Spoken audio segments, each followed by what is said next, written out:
So for this location to the darkroom, I have the Yashica FR2, an aperture priority camera, and it has a rather perhaps unremarkable Tamron 50 to 28 or 28 to 50 lens. Unremarkable except the fact that it does have a macro function, and so that will come in very useful for this location to darkroom, which is a bit different because I'm not going anywhere. I actually have a camera that I picked up from a charity shop, the Rank Mamiya. It's a viewfinder or rangefinder camera, except unfortunately it doesn't work. The light meter works, but I can wind on, but I get no mechanism is clearly not working. So it didn't cost very much. So here's an opportunity for me to explore with my rudimentary set of tools.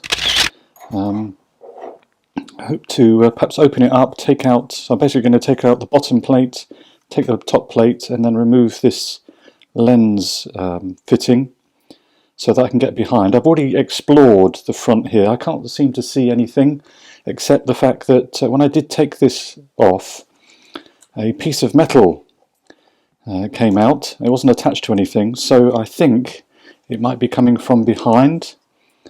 And so my idea really is to perhaps explore, see if I can fix it. I'm not going to be too precious. I'm going to scratch it clearly, but I'm hoping to, if I can see if I can get it to work, and in the process take a few photographs with the Yashica FR2, and there's my location to the darkroom. So let's see how we get on. So cue the soothing, calming music, and let's proceed.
So I think I've come to a partial resolution of the issues with regard to this camera. It seems that this little mechanism here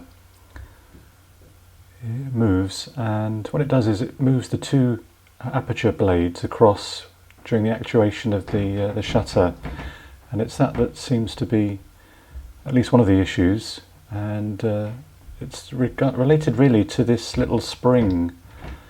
Now whether it's overstretched and it's not doing the job that it should be doing now, I'm not quite sure, but at this moment in time this project is going nowhere. It's on hold until I can resolve that issue.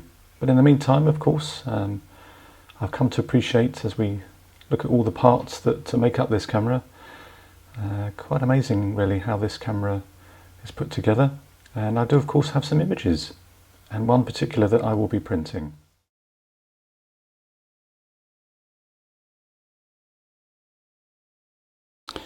Here is my test strip for the image I'm going to be printing, and we have a 1 minute or 60-second exposure from my left to my right finger, or my right finger to my left. So, and they're in 10-second increments, so 10, 20, 30, 40, 50, 60. And if we zoom in around this area here, I'm looking at between 50 and 60 seconds. So I think what I'll do is I'll go halfway through, so 55 seconds at f11 with a contrast filter of 4, which seems to be my default these days. I will be changing that because I don't want to get into the habit of just doing that, although it does seem to work, I must say. So 55 seconds is going to be my exposure, and we'll see how we get on.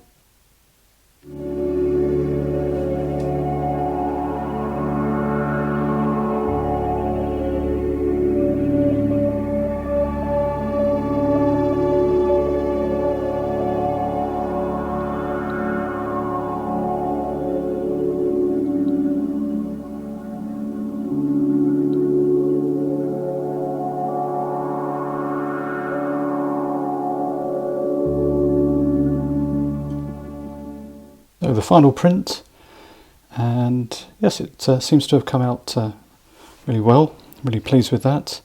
Again, just notice a little bit of fleck of dust there, which I clearly didn't get off the negative, so note to self, get a bit more careful with cleaning the negative before we do a print. A little bit of cross contamination here in the corners as well, which I thought I had banished, but clearly I need to look at that. My process of taking the image out of the various trays. I do use a separate tongue to take those out, but doesn't seem to be working maybe as well as I'd like it to, so I'll have to look at that.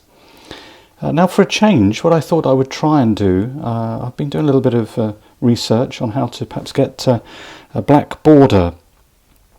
So I did actually try on this one unsuccessfully.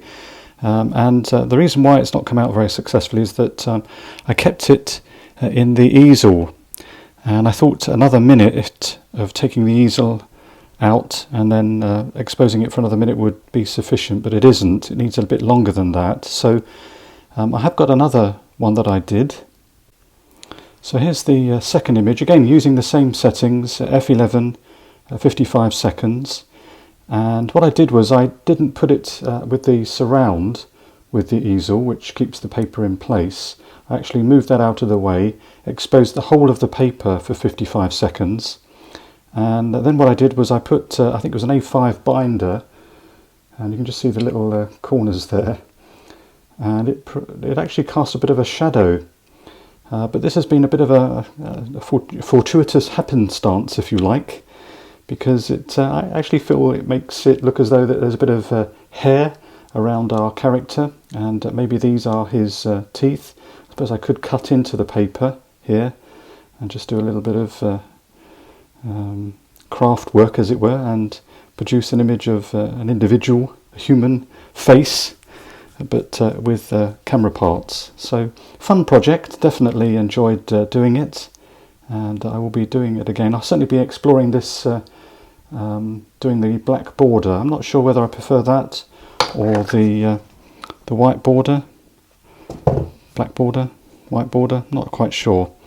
But certainly a lot of fun, and I hope you enjoyed it too. So until the next time.